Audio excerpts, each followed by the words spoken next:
Hi everyone 10th standard சயின்ஸ்க்கு so நாளைக்கு ஒரு நாள் தான் இருக்குது. ஸோ கண்டிப்பாக வந்து பார்த்திங்கன்னா இன்றைக்கி ஈவினிங்லேயே ஸ்டார்ட் பண்ணுங்கள். கன்ஃபார்மாக உங்களால் முடியும். 75க்கு ஒரு 60க்கு மேலேயாவது எடுக்கலான்னா இதெல்லாம் பாருங்கள். ஸோ ஃபிசிக்ஸில் மொத்தமாகவே வந்து பார்த்திங்கன்னா இவ்வளோ 4 மார்க் 7 மார்க் தான் இருக்குது. இந்த வீடியோட ஸ்பெஷாலிட்டி என்னென்னா 4 மார்க் 7 மார்க் தனியாக தந்திருக்கேன், 2 மார்க் தனியாக தந்திருக்கேன். ஆனால் சயின்ஸில் உங்களுக்கு தெரியும் 7 மார்க்னாலும் சரி 4 மார்க்னாலும் சரி ஏபி கொஷின்ஸ் நிறையா வரும். ஸோ அதுக்காக தான் 2 மார்க் தனியாக தந்திருக்கிறேன். 2 மார்க்கு நீங்கள் படிக்காமல் விட்டுறாதீங்க. சரி, பாஸ் பண்ணுறதுக்கு எப்படிங்கிறதெல்லாம் பார்த்துக்கலாம். நீங்கள் பாஸ் பண்ணணும்னு நினைக்கிற கேரக்டர்கள் என்ன பண்ணுறீங்கன்னா ஒரு அட்லீஸ்ட் ஒரு 30 to 40 எடுக்க ட்ரை பண்ணலாம். 1 மார்க் புக் பேக் படிச்சுக்கோங்க. அண்ட் ப்ளஸ் ஃபிசிக்ஸு கெமிஸ்ட்ரி ஒழுக்கமாக படித்தாலே போதும். ஏன்னா ஃபிசிக்ஸ் கெமிஸ்ட்ரி கொஸ்டின்ஸே ஈஸியாக தான் இருக்குது. ஸோ அதை நீங்கள் கோத்ரூ பண்ணால் போதும். நான் கொடுக்குற கொஸ்டின் ஃபிசிக்ஸ் கெமிஸ்ட்ரி படித்தாலே போதும். மித்தபடி பயாலஜி சேர்த்து படித்தாச்சுனாலே 60 மேலே தாண்டிடும். இந்த வீடியோவில் நான் சொல்ல போகிற கொஸ்டின்ஸ் படித்தாலே 70 எடுத்துடலாம், 75க்கு. பட் ஆனாலும் ஏன் 60ன்னு போட்டிருக்கேன்னா நியூமெரிக்கல் ப்ராப்ளம் இல்லை. ப்ளஸ் கெமிஸ்ட்ரியில் வந்து பார்த்திங்கன்னா பிஹெச் ப்ராப்ளம் மட்டும் பார்த்தா போதும். சரி, இப்போது ஃபிசிக்ஸில் வந்து பார்த்திங்கன்னா இனர்ஷியா எல்லாருமே படித்து தான் ஆகணும். நியூட்டன் ஃபஸ்ட்லா செகண்ட்லா தேர்ட்லாம் படித்தாங்க. நியூட்டன் செகண்ட்லாம் டெரிவேஷன் 7 மார்க்கில் கேட்பாங்க. அப்போ 7 மார்க்கும் 4 மார்க்கும் மிக்ஸ் பண்ணி எழுதியிருக்கேன். லீனியர் மொமெண்டம் டெரிவேஷன் போட்டு பாருங்கள். Universal law of expression, universal law of gravitation, mass weight, இங்கே ரோமன் நம்பர் நோட் பண்ணியிருக்கேன் பாருங்கள். அந்த ரோமன் நம்பருக்கு புக் பேக் நோட் பண்ணியிருக்கேன். தமிழ் மீடியம் தான் நோட் பண்ணிக்கோங்க. யூனிட் 2 வந்து பார்த்திங்கன்னா Roman numbers properties of light, myopia, hypermetropia, convex lens and concave lens. ஒரு 4 மார்க் எழுதுறீங்கன்னா அட்லீஸ்ட் ஒரு 4 பாயிண்ட்டாவது வேணும். 5 ப்ராப்பர்ட்டின்னு கேட்டிருக்காங்க, இதுக்கு 5 பாயிண்ட் எழுதுங்க. மீதியாக இருந்தால் 4 பாயிண்ட்டாக வேணும். மயோஃபியா ஹைப்பர்மெட்ரோஃபியா மட்டும் 7 பாயிண்ட் படிச்சு வச்சுக்கோங்க. ஏன்னா 7 மார்க்கில் கேட்பாங்க. யூனிட் 3ல் ஐடியல் கேஸ் கண்டிப்பாக இம்பார்ட்டன்ட், 4 மார்க்கில் கேட்பாங்க. யூனிட் 4 வந்து 1 2 3 5. அது ஏன் சார் இப்படி மட்டும் நம்பரில் எழுதிருக்கீங்கன்னா அது டிஃப்ரென்ஸ் கொஸ்டின் அதெல்லாம் இருக்குது. அந்த மாதிரி electric current, unit of current, ஜூல்ஸ்லா, LED bulb, resistance series parallel மட்டும் யாருமே படிக்கிறது இல்லை, படிச்சுக்கோங்க. ரோமன் நம்பர் 7ல் வந்து பார்த்திங்கன்னா 1 3 4 அந்த கொஸ்டின்ஸ் தான். ஸோ ரோமன் நம்பர் 7ங்கிறது அந்த ரெசிஸ்டிவிட்டி, கண்டக்டிவிட்டி, ஓம்ஸ்லா அந்த கொஸ்டின். ஸோ இது ஒன்றும் அவ்வளோ பெரிய விஷயம் இல்லை. யூனிட் 5ல் 3 கொஸ்டின் தான். First one, third one, fourth one. என்னது? Factors affecting sound in a gas. அதுக்கப்புறம் வந்து பார்த்திங்கன்னா உங்களுக்கு அல்ட்ராசானிக் யூசஸ் அண்ட் வைப்ரேஷன் அந்த இதெல்லாம். அதுக்கப்புறம் எக்கோ வந்து 7 மார்க் அந்த 4 கேள்வி இருக்கும் இல்லையா. யூனிட் 6ல் ஆல்ஃபா பீட்டா காமா எல்லாருமே படிச்சிருப்பீங்க. நியூக்ளியர் ரியாக்டர் எல்லாரும் படிச்சிருக்கணும். டயக்ராம் வேண்டாம், நெசசரி கிடையாது. நியூக்ளியர் ரியாக்டர் காம்பனன்ட்ஸ் எல்லாம் ஞாபகம் வச்சுக்கோங்க. 7 மார்க்கில் கேட்பாங்க. ரோமன் நம்பர் 10ல் first one natural and artificial radioactivity. 3 point தான் கைடில் இருக்குன்னு கேள்விப்பட்டேன். நீங்கள் புக்கில் பார்த்து படிங்க. 4 பாயிண்ட் இருக்கும். 4 பாயிண்ட் எழுதுனா தான் 4 மார்க் கொடுப்பாங்க. அப்புறம் nuclear fission fusion table number 6.3 உங்களுடைய புக்கில் இருக்கும். புக்கின் இது 6.5.2 medical application of radio isotope 4 பாயிண்ட்டாவது படிக்கணும். ஸோ மொத்தத்தில் அட்லீஸ்ட் இதையாவது ஃபிசிக்ஸில் படிச்சிங்கன்னா 3 4 மார்க் எழுதணுமா, 2 எழுதிடலாம். 2 மார்க்கு அப்புறம் சொல்கிறேன், இதை சொல்ல போகிறேன். 7 மார்க்கு 1 எழுதிடலாம், கன்ஃபார்ம் எழுதிடலாம். ஏன்னா 1 தானே வரும், அந்த ஏஆர் ஆப்ஷன் எழுதிடலாம். 2 மார்க்கில் ஃபிசிக்ஸில் வந்து யூனிட் 1 1 2 6 7. யூனிட் 1ல் நியூட்டன் செகண்ட்லாம் அந்த கொஸ்டின் தான். யூனிட் 2 இது நீங்கள் படித்தா மட்டும்தான் 4 மார்க் 7 மார்க் எழுத முடியும். ஏன்னா ஏபின்னு கேட்பாங்க யூனிட் 2ல். அதேமாதிரி யூனிட் 3ல் 2 மார்க்கில் 1 4 5. யூனிட் 4ல் 2 கொஸ்டின் தான். யூனிட் 5ல் வந்து பார்த்திங்கன்னா உங்களுக்கு 6 கொஸ்டின் தான் இருக்குது. அதில் அந்த ஃபஸ்ட்டு 2க்கு 1 2 5 வந்து பார்த்திங்கன்னா 1 or 2 சென்டென்ஸ். லாங்கிடியூனல் வேவ்னா என்ன, அதெல்லாம் ஒரு எனக்கு கொஸ்டினே கிடையாது. 1 4 5 வந்து ரொம்ப இம்பார்ட்டன்ட். 4 மார்க்கில் ஏபின்னு போட்டு கேட்பாங்க. யூனிட் 6ல் நிறைய பேர் இந்த கொஸ்டின் படிக்கிறது. ஒன் ராஞ்சன், கிரிட்டிக்கல் மாஸ், சொடி பெஜன்ஸ்லாம் ஏன் படிக்கிறதுலன்னு தெரியல. ஆக்சுவலாக புக்கு பார்க்குறது தான் பெருசாக இருக்குது, மற்றபடி ஒன்றுமே கிடையாது, ஈஸி. ஸோ இது நீங்கள் கோத்ரூ பண்ணிங்கன்னா ஏபி கொஸ்டின்ஸ் வரும், எழுதிடலாம். கெமிஸ்ட்ரி, ஸோ ஃபிசிக்ஸ் அவ்வளோதான். 2 மார்க்குமே உங்களுக்கு 3 கேட்பாங்க, 2 அசால்ட்டாக எழுதிடலாம். கெமிஸ்ட்ரி பாருங்கள், 4 மார்க்கு 7 மார்க் கலந்து கொடுத்துருக்கேன். ரோமன் நம்பர் 7ல் யூனிட் 7 இது. ஸோ மாடர்ன் அட்டாமிக் தியரி, விடி ஆரம்பம். ஸோ விடி ஆரம்பம் வந்து அந்த டெரிவேஷன்ஸ் மட்டும் பார்த்து விடினா என்ன, வேப்பர் டென்சிட்டினா ரிலேட்டிவ் மாலிகுலர் மாஸ்னா என்ன தெரிஞ்சுக்கோங்க, அவ்வளோதான். ரோமன் நம்பர் 7ல் ஃபஸ்ட்டு சம் மட்டும் பார்த்துக்கோங்க. Atoms and molecules, atoms and molecules வந்து தமிழ் எனக்கு தெரியல. பட் டிஃப்ரென்ஸ் இது ரொம்ப முக்கியமான டிஃப்ரென்ஸ் உங்கள் புக்கில் இருக்குது. ஃபஸ்ட் லெசன் கெமிஸ்ட்ரியில். அப்ளிகேஷன் ஆஃப் அவகாட்ரோலாம் 7.7. ஓகேவா. ஸோ அந்த அப்ளிகேஷன் அவகாட்ரோலன்னு 4 பாயிண்ட் படிச்சுக்கோங்க. 7.7ங்கிறது பேராகிராஃப் நம்பர். யூனிட் 8ல் rust, necessary condition rust, confirm question. அதுக்கப்புறம் 8.11.2 method of preventing corrosion 7 mark. Unit 9ல் saturated, unsaturated, MgSO4 7H2 solubility. இது யாருமே படிக்கிறது இல்லை.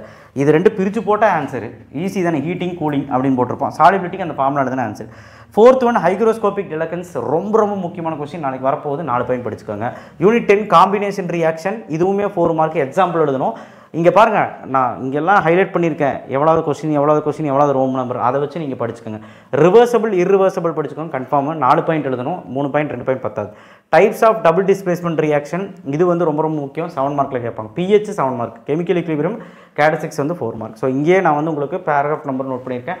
சாரி, இது ரோமன் நம்பரையும் அங்கே புக் பேக் நம்பரையும் நோட் பண்ணிக்க. நீங்கள் உங்கள் புக் எடுத்து மார்க் பண்ணிக்கோங்க. Unit 11 homologous series soaps and detergents கண்டிப்பாக இது வரும். ரோமன் நம்பர் 5ல் 2வது கேள்வி ரொம்ப ரொம்ப இம்பார்ட்டன். அந்த ஸ்ட்ரக்சர் கொடுத்து கேட்குறது. And cleansing action of soap 7 mark. Ethanol மட்டும் இங்கே நான் சொல்லலை, அதுக்கு போல் வேறு ஏதாவது எழுதிக்கோங்க. இதில் முக்கியமான கேள்வி 3 விட்டுருக்கேன். Factors affecting solubility and ethanol. அதுக்கப்புறம் வந்து பார்த்திங்கன்னா உங்களுக்கு ஸ்மெல்ட்டிங். ஸோ சப்போஸ் வேறு ஏதாவது டிஸ்ட்ரிக்டில் இது 3ல் எதாவது வந்துச்சுனால வேறு சமாளிக்கணும்னா pH ப்ராப்ளம் பாருங்கள். ஃபஸ்ட் லெசன்லேயும் ப்ராப்ளம் பாருங்கள். ஃபஸ்ட் லெசனில் ப்ராப்ளம் ரொம்ப முக்கியம். pH problem is very very important. நேற்று போட்ட வீடியோ டிஸ்கிரிப்ஷன் பாக்ஸில் கொடுக்குறேன். அதில் pH ப்ராப்ளம் எவ்வளவு ப்ராப்ளம் பார்க்கணும் எல்லாமே சொல்லி எக்ஸசைஸ் எக்ஸாமில் எல்லாமே பார்க்கணும். pH ப்ராப்ளம் கண்டிப்பாக ஒன்று வரும். ஸோ கெமிஸ்ட்ரி பொறுத்த வரைக்கும் இவ்வளவு தான் கொஸ்டினே. ஸோ இது படிக்கிறதுக்கு தான் நீங்கள் ஏன் இவ்வளோ கஷ்டப்படுறீங்கன்னு தெரில. 2 மார்க் வந்து பார்த்தீங்கன்னா இவ்வளோ தான் கெமிஸ்ட்ரியில். பாருங்கள் எவ்வளோ இருக்குது, நல்லா பார்த்தீங்கன்னா தெரியும். யூனிட் 7ல் ஒரு 5 கொஸ்டின், யூனிட் 9ல் ஒரு 6 கொஸ்டின், யூனிட் 11ல் பாருங்கள் 2 கொஸ்டின். அவ்வளோதான். 3 லெசனில் நம்ம 2 மார்க் படித்தா போதும், வேறு எதுவுமே பண்ண வேண்டாம். இப்போ 3 லெசன் தான். ஹார்ட்ஸ் கொஸ்டின் வந்து நீங்கள் வந்து யூனிட் 10ல் மட்டும் ஃபஸ்ட் 2 கொஸ்டின் பார்த்துக்கணும். சரியா? Last minute question. Biology 4 mark 7 mark சொல்ல போனால் என்ன பண்ணலாம் அப்படின்னா, Roman number 7 monocot root, dicot root, aerobic, anaerobic, light dependent இதெல்லாருமே படிச்சிருவீங்க. ரோமன் நம்பர் 6ன்னு சொல்ல போனால் 3rd 6th அந்த ஆக்சிசோமும் ரெஸ்பிரேட்டரி கோஷன்ட்டும் கம்பைன் பண்ணி கேட்பாங்க. அதனால் யூனிட் 13ல் ஃபஸ்ட்டு 1 ரோமன் நம்பர் 6ல் parasitic adaptation of leech, male reproductive of rabbit, இதெல்லாம் 7 மார்க். அந்த லீச் வந்து 4 மார்க். ஸோ இவ்வளோ தான் யூனிட் 13. ஸோ பயாலஜியுமே ஈஸியாக இருக்குது. Unit 14 transpiration, blood, arteries, veins, அவ்வளோதான். இங்கேயே புக் பேக் நம்பர் நோட் பண்ணியிருக்கேன். யூனிட் 15ல் neuron 7 mark, classify neuron 4 mark. Unit 16 physiological effects of gibberellins, இங்கே புக் பேக் நம்பர் நோட் பண்ணியிருக்கேன். ஃபஸ்ட்டு 1ல் ஏபி ரெண்டுமே கொஸ்டின். யூனிட் 17ல் ஒவ்யூல் கண்டிப்பாக 7 மார்க்கு, மென்ஸ்ட்ரல் சைக்கிள். யூனிட் 18ல் 1 2 3 4 2 மார்க் தான், ஏபின்னு போட்டு கம்பைன் பண்ணுவாங்க. ரோமன் நம்பர் 7ல் ஸ்ட்ரக்சர் ஆஃப் டிஎன்ஏ கண்டிப்பாக பார்த்துரு. யூனிட் 19ல் எத்தனோ பாட்னி கண்டிப்பாக வரும். எத்தனோ பாட்னி கைடில் படித்தா பத்தாது, புக்கில் 3 பாயிண்ட் நீங்கள் இம்பார்ட்டன்ஸ் கண்டிப்பாக எழுதணும். எத்தனை பாட்னினா என்னன்னு சொல்லி ஆகணும், அப்போ தான் 4 மார்க் தருவாங்க. ஏஜ் ஆஃப் போசில் ஃபியூல் படிச்சுக்கோங்க. இதெல்லாமே உங்களுக்கு புக் பேக் நம்பர் இங்கே நோட் பண்ணியிருக்கேன். யூனிட் 10 ரோமன் நம்பர் 4 5, யூனிட் 20ல் ரோமன் நம்பர் 7ல் 4 5 7. அது ஏன் சார் ரோமன் நம்பர் அப்படி நோட் பண்ணிங்க? இது 2 மார்க்கு, 4 மார்க்கில் கேட்பாங்க. Inbreeding, outbreeding, stem cells, gene therapy, somatic gene therapy, அந்த மாதிரி கொஸ்டின்ஸ் எல்லாம், டிஎன்ஏ ஃபிங்கர் பிரிண்டிங், அதான். அப்புறம் Roman number 8 first 1 hybrid vigour effects, biotechnology importance, இது மட்டும் தான் கொடுத்துருக்கேன். யூனிட் 21ல் ரொம்ப ஈஸியான லெசன். ஹெல்த் அண்ட் டிசீஸை பொறுத்த வரைக்கும் நீங்கள் என்ன எழுதி விட்டாலுமே மார்க் போட்டுருவாங்க. ஏன்னா ஓனாக எழுதுனா போதும். அதில் ஒரு 2 டிஃப்ரென்ஸ் இருக்குது. Cancer cell, normal cell, insulin type 1 type 2, அது பார்த்துக்கோங்க. ப்ராப்ளம்ஸ் வந்து ஆல்கஹாலிக் ப்ராப்ளம்ஸ் பார்த்துக்கோங்க. அந்த ஆல்கஹாலிக் ரியலைசேஷன் ரொம்ப இம்பார்ட்டன்ட், 7 மார்க். மீதி எல்லாமே 4 மார்க். அது 22வது லெசன் வந்து பார்த்தீங்கன்னா உங்களுக்கு எல்லாமே ஓன் தான். Importance of rain water harvesting, advantage of biogas, deforestation, இதெல்லாமே ரோமன் நம்பர் நோட் பண்ணிக்கோ. ரோமன் நம்பர் 7ல் 145 கான்சிக்வன்ஸ் ஆஃப் சாயில் எரோஷன், அந்த கொஸ்டின். அப்புறம் அந்த ஃபஸ்ட்டு கேள்வி எல்லாமே ஈஸி தான். ஸோ பயாலஜி பொறுத்த வரைக்கும் 2 மார்க்குன்னு எடுத்துக்கிட்டிங்கன்னா unit 12 easy first unit. Unit 13 3 தான் இருக்குது. யூனிட் 14 3 தான் இருக்குது. யூனிட் 15 பாருங்கள் 4 தான் இருக்குது. யூனிட் 16 அது மட்டும் ஏன் ரெண்டு டிவிஷனை கொடுத்தனா, இந்த டிவிஷன்லேருந்து 1 or 2 சென்டென்ஸ்லேருந்து 7 மார்க்கில் கேட்பாங்க ஏபின்னு போட்டு.